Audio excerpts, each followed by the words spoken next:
ছুরি দিয়ে এক যুবককে খুনের চেষ্টার অভিযোগ দুষ্কৃতীদের বিরুদ্ধে।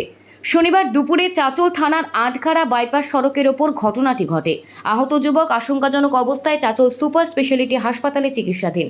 পুলিশ সূত্রে জানা গিয়েছে, আহত যুবক দিলু কাজী, বয়স 30, চাঁচলের 20তলির বাসিন্দা। পাওনা টাকা চাইতে গিয়ে আক্রান্ত দাবি পরিবারের। আগে রোড ব্যবসা করছিল, ব্যবসা একসাথে করার জন্য টাকা দিয়েছিল। এবার তারপরে লোক বলছে যে ব্যবসা হয়েছে, লোকটা ভালো না, নিজেও আমার ভাই বুঝতে পারলো যে ভালো না। এবার ওর কাছ থেকে টাকা চাইতে গিয়ে গন্ডগোল হয়েছিল। এর আগে গন্ডগোল হবার পর ওই আগে থানাতে ডায়েরি দিয়েছিল, তারপরে আমার ভাই এসে ডায়েরি দিল, বাস হয়ে গেল বন্ধ, কেস কড়াকড়ি হয়ে গেছে। তো এবার কেসের যা হবে কেসের মাধ্যমে আজকে আমার ভাই আসছিল পলিগ্রামে আমার বাড়িতে এসে, আর আজকে আমার ভাইকে এসে চাকু মেরে দিয়েছে। কোথায় মেরেছে? এতে আটঘরা এতে বাইপাসের এসে। কখন হয়েছে ঘটনাটা?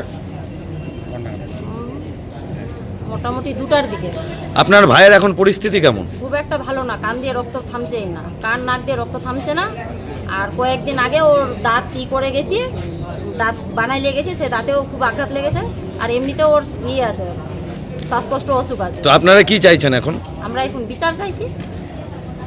যারা মেরেছে তাদেরকে কি কাউকে এখনো পুলিশ গ্রেপ্তার করেছে? না। আপনার নাম? আয়েশা বিবি। যাকে চাকু মেরেছে সে কে লাগে আপনার সম্পর্কে? আমার ভাই।